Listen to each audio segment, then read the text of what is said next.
আসসালামু আলাইকুম। দর্শক, দেশের পরিস্থিতি এখনো বেসামাল এটি বলাই যায়।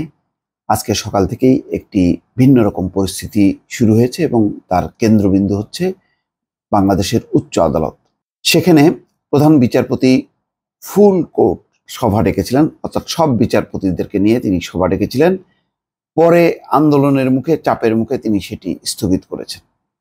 বলা হচ্ছে যে তিনি জুডিশিয়ারি কু করার চেষ্টা করছিলেন এবং তার প্রতিবাদে বৈষম্য বিরোধী ছাত্র আন্দোলনের কর্মীরা ইতিমধ্যে সুপ্রিম কোর্ট প্রাঙ্গণে ঢুকে পড়েছেন এবং প্রধান বিচারপতি সহ সকল বিচারপতির পদত্যাগের দাবিতে তারা আন্দোলন করছেন।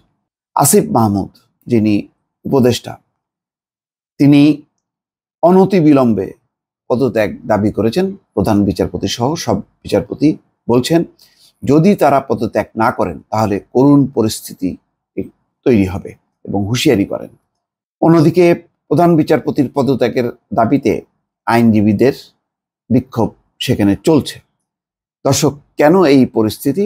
এই পরিস্থিতির মূল কারণ হচ্ছে, বলা হচ্ছে যে সরকারের সঙ্গে কথা না বলে প্রধান বিচারপতিদের ফুল কোর্ট ডেকেছিলেন, অর্থাৎ সমস্ত বিচারপতিরা তারা আসবেন, এসে তারপর প্রধান বিচারপতি সিদ্ধান্ত নেবেন কোর্ট কিভাবে চলবে, অথবা কোনো বিষয়তে তারা কোনো রায় বা আদেশ দেবেন কিনা।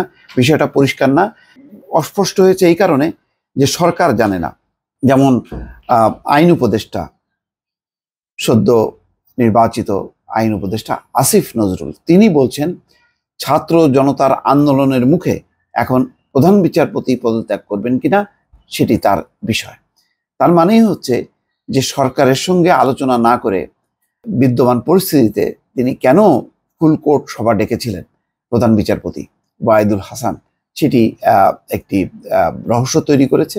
তারা আগের দিন সকল বিচারপতিদেরকে 57 জন, একেবারে নির্দিষ্ট 57 জন প্রধান বিচারপতি সহ তাদেরকে পদত্যাগ করার আহ্বান জানিয়েছিলেন সুপ্রিম কোর্ট বারের নেতারা এবং আইনজীবীরা। তারপর থেকেই পরিস্থিতি উত্তপ্ত হতে শুরু করে। যদিও বৈধতা নিয়ে একটি রুল ছিল অন্তর্বর্তী সরকারের, সেখানে বলা হয় আপিল বিভাগ থেকে যে না, বৈধতা রয়েছে, জরুরি পরিস্থিতিতে অন্তর্বর্তী সরকার চলতে পারে। কিন্তু হঠাৎ করে ফুল কোর্ট সভা কেন ডাকলেন? এমন একটা পরিস্থিতি, যেই পরিস্থিতিতে আওয়ামী লীগের পক্ষ থেকে কোনো কোনো দিক থেকে তারা তৎপর হচ্ছে। সজীব ওয়াজেদ জয় বলছেন তার মা শেখ হাসিনা পদত্যাগ করেননি, তিনি বৈধ প্রধানমন্ত্রী। অন্যদিকে সীমান্ত সংলগ্ন এলাকায় হিন্দু জনগোষ্ঠীকে জড়ো করা হচ্ছে, তারা চিৎকার করে কান্নাকাটি করছে, আন্তর্জাতিক সম্প্রদায়ের দৃষ্টি আকর্ষণ করা হচ্ছে, কিন্তু পরিস্থিতি তেমন কিছুই না। পরবর্তীতে দেখা যাচ্ছে যে এটি পুরো সীমান্ত এলাকার আওয়ামী লীগের আয়োজনে এই ঘটনাগুলি ঘটছে। পরে প্রশাসন, বিএনপি নেতারা তাদেরকে বুঝিয়ে নিরীহ হিন্দু সম্প্রদায়ের বা সংখ্যালঘু সম্প্রদায়ের সদস্যদেরকে বাড়িতে ফেরত পাঠিয়েছে। এরকম ঘটনাও ঘটছে। পশ্চিমবঙ্গ ঘিরে কয়েকটি টিভি চ্যানেল চরমভাবে তারা শুরু করেছে প্রচারণা, এবং ক্ষমতাসীন বিজেপি হিন্দু রক্ষা কমিটি নামে একটি কমিটি গঠন করে তারা মনিটরিং করছে বলে এমন খবরও এসছে। ফলে একটা উত্তেজনা তৈরি করা হচ্ছে, একটা পরিস্থিতি তৈরি করা হচ্ছে। এবং আপনারা তো নিশ্চয়ই জানেন যে সরকার ইউনূসের, সরকার ছাত্র জনতার, কিন্তু ক্ষমতার সকল খুঁটি কিন্তু এখনো শেখ হাসিনার। কেননা সমস্ত জায়গাগুলোতে যারা প্রধান প্রধান পদে আছেন, সব জায়গায় রাষ্ট্রপতি বলেন, সেনাপ্রধান বলেন, প্রধান বিচারপতি বলেন, অন্যান্য সব জায়গায় কোনো কোনো জায়গায় পদত্যাগ করলেও, গভর্নর পদত্যাগ করলেও এখনো কিন্তু মূল ক্ষমতার জায়গাগুলো, খুঁটিগুলো কিন্তু শেখ হাসিনা সরকারের। যদিও এটা বলা যাবে না যে রাষ্ট্রপতি বিদ্রোহ করেছেন, রাষ্ট্রপতি সংবিধান অনুযায়ী যা যা করা দরকার সবই করছেন। সেনাপ্রধান তো বলতে গেলে দেশকে রক্ষা করেছেন। যে এই ধরনের নির্দেশনা দেওয়া হচ্ছিল 5 তারিখে এই লক্ষ কোটি জনতাকে দমন করার জন্য, সেটি যদি হতো তাহলে হয়তো ইতিহাসে বাংলাদেশের নাম মানে একটা কলঙ্কজনক দেশ হিসাবে মানে চিহ্নিত হতো। ইতিমধ্যেই সেই কলঙ্কের পথে আমরা নাম লিখিয়েছি, যে পরিমাণ ক্ষয়ক্ষতি হয়েছে, হতাহত হয়েছে। আর 5 তারিখে যদি ছাত্র জনতার বিরুদ্ধে সেনাবাহিনী, পুলিশ তারা যদি একযোগে গুলি করতো, তাহলে এটি একটি মর্মান্তিক বিগন্তক পরিণতি, যেটি হয়তো ৭১-এর মুক্তিযুদ্ধের যেই ক্ষয়ক্ষতি সেটাও হয়তো ছাড়িয়ে যেত। যাই হোক, কিন্তু এটা তো বলাই যায় যে এখনো ক্ষমতার নানা খুঁটিগুলো রয়েছে, আর সরকার হচ্ছে ছাত্র জনতার নেতৃত্বে রয়েছে। এবং আজকে যার কারণে উপদেষ্টা হয়েও ফেসবুক পোস্টে আসিফ মাহমুদ পদত্যাগের জন্য সুপ্রিম কোর্ট বা উচ্চ আদালত ঘেরাওয়ের নির্দেশ দিয়েছে, এবং ছাত্র জনতাকে তো দলে দলে কোর্ট প্রাঙ্গণে ঢুকে পড়েছে। ফলে বলা যায় যে একটি চরম পরিস্থিতি।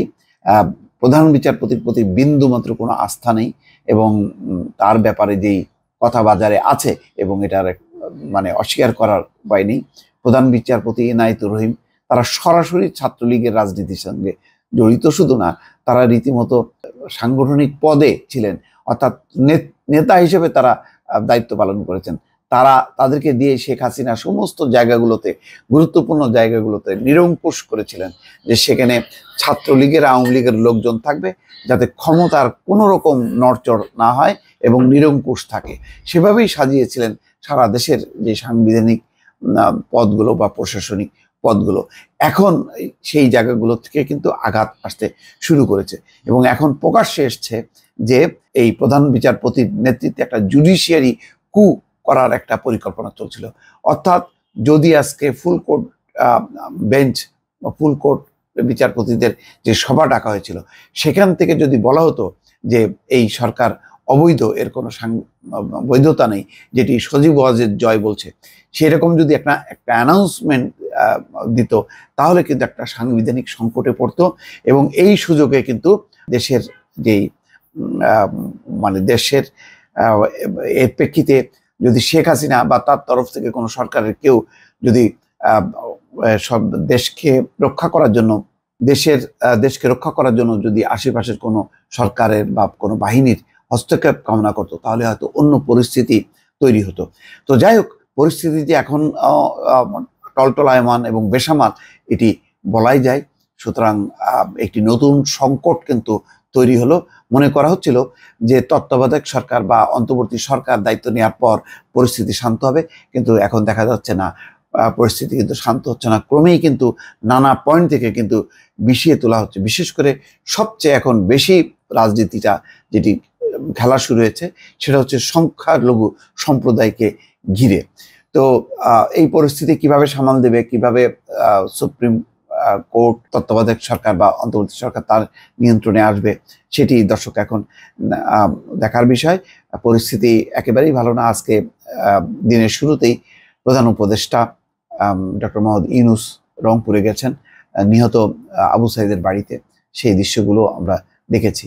কিন্তু এইদিকে ঢাকার অবস্থাটা কি, এবং নানা রকম ষড়যন্ত্র চক্রান্ত নানা দিক থেকে যে শুরু হয়েছে, তার আলামত স্পষ্ট। সেগুলোকে কিভাবে মোকাবেলা করবে সরকার, এখন সেটি দেখার বিষয়। দর্শক ভালো থাকবেন, আল্লাহ হাফেজ।